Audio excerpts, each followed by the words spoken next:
Alright, so how is everybody? Trying to get this to full screen.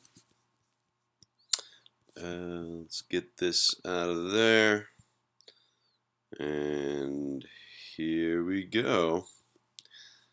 Okay, looks good. Alright, so this past week you have read Gavric Matheny's Utilitarianism and Animals, which is an application of utilitarian thought to a discussion of the moral obligations humans have towards non-human animals. Out of the theories we have already discussed, Matheny's approach to ethics is most similar to hedonistic utilitarianism, which you have learned about in relation to your first set of reading questions. The hedonistic utilitarian figures out which actions are morally right and which are morally wrong by calculating the pleasures and pains which would be caused by an action and comparing the result to other actions one might perform.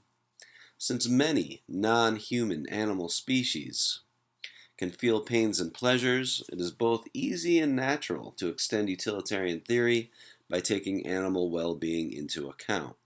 Indeed, utilitarian theory is the only theory we will discuss all semester which has an obvious application to how we treat members of the non-human species. For example, the next major theory we will look at is Rawls' version of social contract theory. According to the social contract theorist, moral rules are more or less negotiated by rational creatures such as ourselves as we attempt to live with one another in society. On such a theory, morality has no obvious application to creatures who are not able to negotiate. Similarly, on Immanuel Kant's theory of ethics, which we will cover after we cover Rawls, only creatures who are capable of rather sophisticated forms of reasoning have any kind of moral standing at all. That utilitarian theory can be naturally extended to address animal rights issues is a strength of the theory. Utilitarianism ratifies the natural sympathies we feel towards the sufferings of creatures who are quite similar to us in terms of having the ability to suffer pains. As we proceed through this lecture, we will first address questions 1 and 7, since they both concern facts and figures regarding how we actually treat animals. Then we will address questions 2 through 4, which more or less give us a nice recap of some important features of utilitarian thought. Finally, we will address questions 5 and 6, which apply utilitarian insights to the sufferings of non-human animals. Hence, we will be considering the material just a little bit out of order. To get a sense of why the moral standing of the non-human animal world is an important issue, it is essential to understand both the sheer magnitude of our consumption habits and the horrific conditions under which an increasing percentage of animals we consume are raised and slaughtered. Let us start with some simple numbers. In 2001, North Americans and Europeans alone consumed 17 billion land animals. In addition, between 50 and 100 million animals were killed in laboratories, and another 30 million were killed on fur farms. It should also be noted that the animals killed in laboratories were experimented on and then killed for a broad variety of reasons, some of which are more noble than others. There is a big difference, for example, between doing research on an animal which is geared towards uncovering a cure for cancer or some other deadly disease and testing out the latest cosmetic products. Numbers alone do not tell us the whole story. In order to understand how disturbing our treatment of animals has become, it is important to know how the majority of the animals we eat for food are raised. Over the past 40 years or so, the comparatively small-scale traditional family farm has been replaced by the large-scale and brutally efficient factory farm. Matheny doesn't dedicate a lot of space to documenting the brutalities which occur on these farms over the entire lifespan of the animals which live there. Hence, I'm going to take a moment to describe some of those conditions here. Chickens raised on factory farms are bred for rapid growth and are often pumped full of growth hormones in order to further stimulate rapid muscle growth. Hence, chickens which nature herself would never create because they couldn't survive in the wild are mass-produced on our farms. Chickens on factory farms are subject to so many unnatural breeding and injection processes that they reach physical maturity and are killed at the ripe old age of 6 weeks. The problem with rapid muscle growth is that the bones cannot keep up. Hence, a large percentage of these chickens spend the majority of their lives with arthritic joints and often cannot stand up.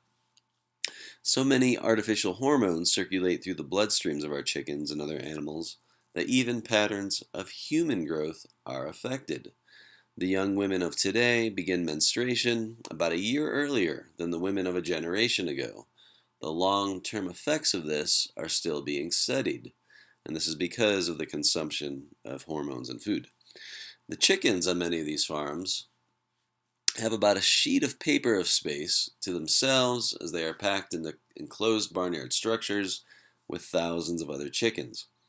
They are packed so densely that they have trouble retreating in their instinctively driven fights to determine a pecking order. In nature or on traditional farms where chickens have more room to roam, the losing chicken can simply retreat and the battle is ended without harm being done to the chicken.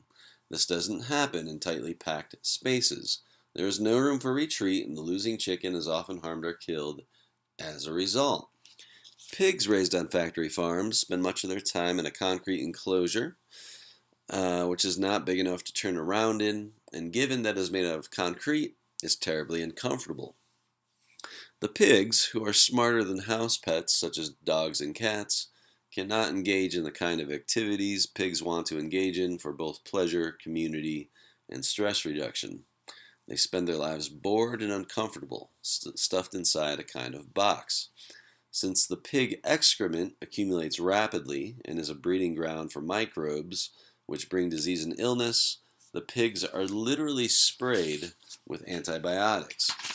This is both unhealthy for them and the humans who eventually consume them, and the emergence of a superbacteria is a real threat.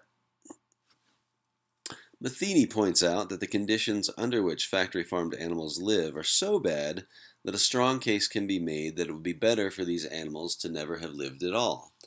This is an important consideration for a utilitarian. The utilitarian figures out which course of action is the right one to pursue by comparing the consequences of acting in one way with other feasible alternatives for the group, with the consequences of other feasible alternatives for the group that is affected by that action. When a utilitarian asks, is it morally acceptable to breed animals and raise them under a set of conditions, which we'll just call C, part of what the utilitarian must take into account is the effect on the animal of raising them under condition C in comparison to raising them under alternative conditions, or not raising them at all. Since one relevant alternative is not raising the animals at all, the utilitarian needs to ensure that living under condition C is preferable to at least that option. Furthermore, if millions of animals exist under conditions so bad it would have been better to not have been born, the amount of pleasure experienced by their human consumers will not outweigh that level of suffering. Let us now backtrack a bit and look at Matheny's review of utilitarianism and his explanation of why utilitarianism is rather uniquely suited to address the moral standing that non-human animals have.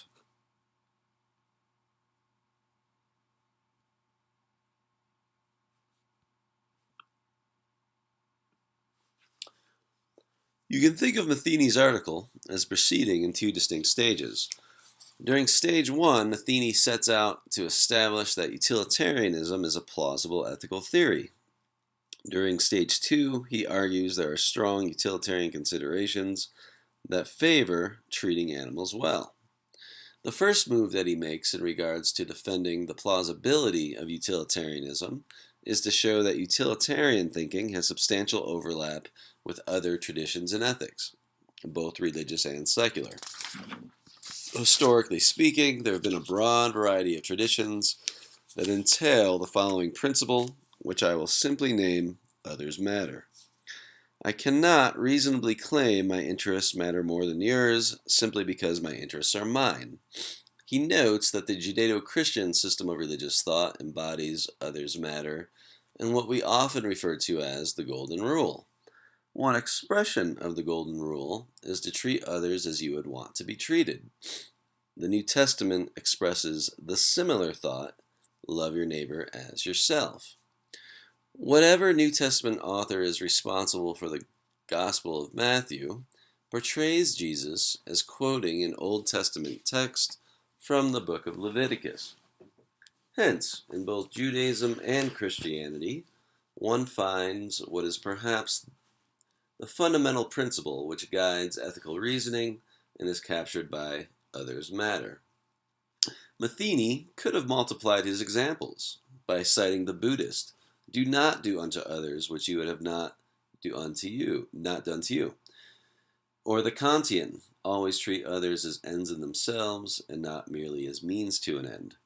Indeed, the vast majority of ethical systems which have exerted influence historically embody some version of others matter. This is because two of the main goals of ethical reasoning is to combat destructive forms of selfishness and to produce societal harmony. What Matheny wants to ultimately do is extend the notion of other beyond the bounds of the human species.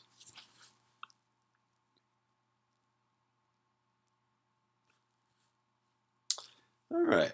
Matheny defines utilitarianism as follows. Act in such a way as to maximize the expected satisfaction of interests in the world equally considered. Out of the versions of utilitarianism we have studied, this version of the principle of utility is most similar to hedonistic utilitarianism.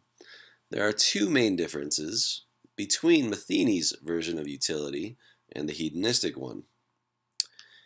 The hedonistic utilitarianism, which we studied in our first reading together 2 weeks ago, dictated that we ought to maximize the pleasures and minimize the pains of everyone affected by an action in comparison to relevant alternatives. Matheny substitutes the broader notion of an interest for the more specific notion of generating a pleasure and preventing pain. Now, most of our interests concern achieving our goals, which are psychologically manifested as desires. As we all know, the satisfaction of a desire tends to bring forth pleasure, at least in the sense that such achievement causes a sense of satisfaction. Similarly, most of us desire to avoid pain, and hence avoiding pain is something we are interested in. Hence, even though the phrasing is somewhat different, Matheny's principle of utility is very similar to the hedonistic version. The other unique feature of Matheny's version of utility is that he is concerned with the satisfaction of the interests of all creatures, human and non-human. He will defend this move later, but I just wanted to note this feature here.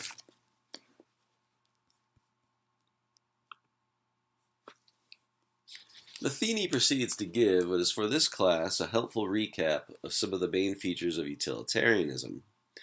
Matheny reminds us that utilitarian theories of ethics can be described as universalist, welfarist, consequentialist, and aggregative. Go ahead and just, instead of me reading it, I'll pause for a minute and just reread descriptions of these four features.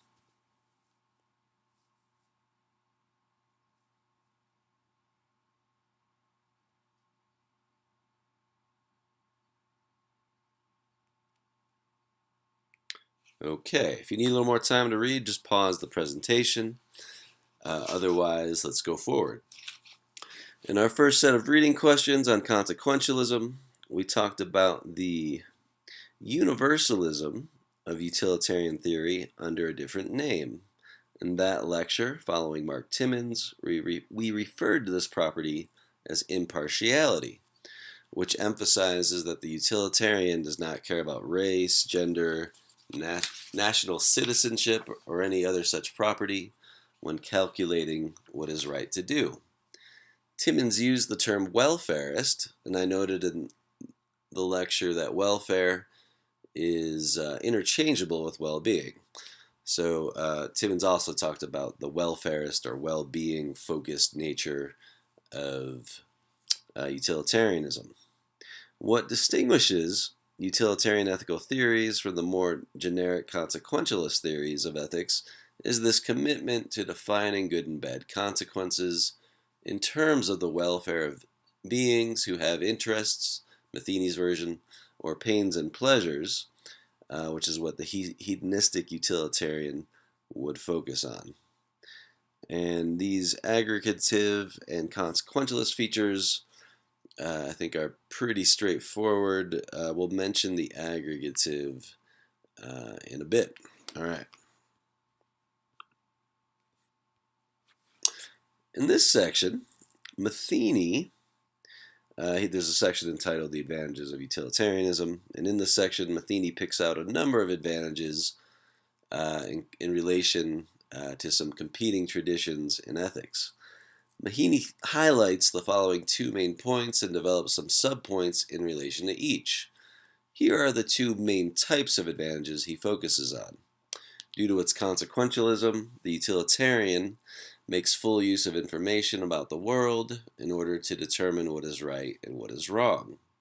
He also notes there are several advantages grounded in the fact that utilitarianism is an aggregative theory. Let's look at this first point. There are some ethical theories which do not force us to pay nearly as close attention to the details of each particular situation in order to determine which course of action is right, as the utilitarian theory mandates.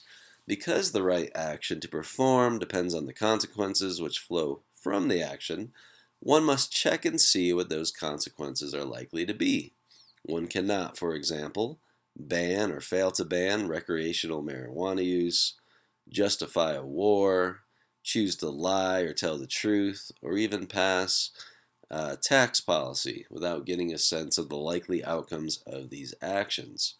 If one does not know what the consequences will be with any degree of probability, then one will not know that their course of action is right, and one must remain on alert and be willing to change the course of action if disastrous consequences begin to pour in. Because utilitarianism is aggregative, I don't mean to switch forward yet, the needs of the many must be considered. This is beneficial because it cultivates a more communal approach to ethics, and this challenges our tendencies in the modern West towards isolation, or at least individualism. Utilitarian theory helps us address when it is appropriate to give additional resources to a group that is struggling from sickness, poverty, and the like. Only effective redistributions of wealth, ones that actually help ameliorate the conditions, are going to be justifiable on the utilitarian view. On the flip side, utilitarianism never justifies simply turning a blind eye to the suffering of others. One must both be attentive to how others are doing and honestly assess the impact of attempting to help in a variety of ways. Giving ineffective aid might be well motivated, but the utilitarian demands more than positive motives. The utilitarian demands effective results. Matheny's project is to show that utilitarian ethical theory can and should be extended to take into account the interests of non-human animals. The first thing Matheny needs to show is that non-human animals are conscious and hence have interests. What does it mean to even be conscious or sentient? Consciousness is synonymous with awareness. To be conscious that one is drinking coffee or writing an essay is simply to be aware of such a fact. Now that we have defined consciousness, we need to see why being conscious is a necessary condition for having interests. When we talk of a being's interests, what we have in mind is events which would make that being's life go well or poorly in a manner that the being herself could appreciate. Consider a rock.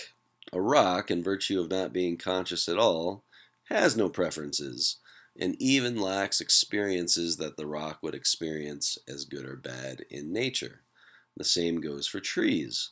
There is a sense in which a tree's life can go poorly if it is prematurely cut down or infested by parasites, but the tree is simply unaware of such things and cannot appreciate or despise what is happening to it. Matheny notes that the simplest and most universal interests in the realm of conscious beings are the appreciation of various types of pleasure and the dislike of various types of pain, which is why Matheny's utilitarianism isn't so different from hedonistic utilitarianism. Matheny then provides us with a number of reasons to think that non-human animals are conscious at a level of complexity to be able to disdain pains and appreciate pleasures. The only person's consciousness you can experience directly is your own. For all other beings, human and non-human, you must infer that they are conscious. Matheny gives us several reasons for thinking animals are conscious. Here are the reasons he gives. Animals evolved by a process of natural selection, and experiencing pain and pleasure is advantageous relative to survival. The higher animals that have brains much like our own in regards to processing pain and pleasure. So you know by first-person experience that you experience pain and pleasure. You know what yours and other human brains are like, and then it turns out that many animals, the more sophisticated ones, have brains that are much like ours in this regard. Finally, animals exhibit behaviors that are best explained by positing that they have a mental life similar to our own. Matheny notes that as one descends the tree of life and the species one encounters have less and less complex central nervous systems, one reaches a point where one simply does not know if the beings one encounters experience anything at all. Insects, for example, probably do not experience pain and pleasure given the simplicity of their nervous systems, but we cannot know for sure. Okay, so humans have interests and animals have interests. You might think there are good reasons for taking human interests in account, but not the interests of animals when attempting to discern which actions are morally permissible. You might have the following thought, which has proven to be very influential, historically speaking. I labeled the thought in the written version, rationality. Humans and human interests have more significance than the interests of animals because animals are complex rational creatures who can theorize, problem solve, and communicate in ways that animals can't. So you might think that because we are superior in our rationality and abilities, that our interests matter more than the interests of animals. Historically speaking, as I just mentioned, we more or less have seen ourselves as a species as more significant than the animals just because of just this feature of our rationality. Matheny thinks this is a mistake. He offers us an argument that our own moral standing is grounded in the fact that we have interests in avoiding pains and achieving satisfaction, and it is not grounded in our ability to reason. Now, of course, we couldn't develop a system of morality, and we couldn't be held morally responsible without possessing our higher thought capacities. Matheny knows this. What he is concerned to show, however, is that wrong actions, even those which only affect other humans, are wrong because they are harmful to the interests of the person or animal that is negatively affected. With a focus on the humans for a second. Consider the duty not to kill other innocent humans. We have just as much of a duty to not kill Stephen Hawking, one of the most rationally capable humans who has ever lived, as we have to not kill a small child or an adult of mere average intelligence.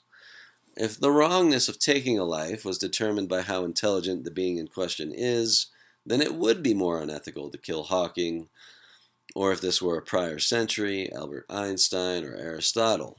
Yet this is not the case.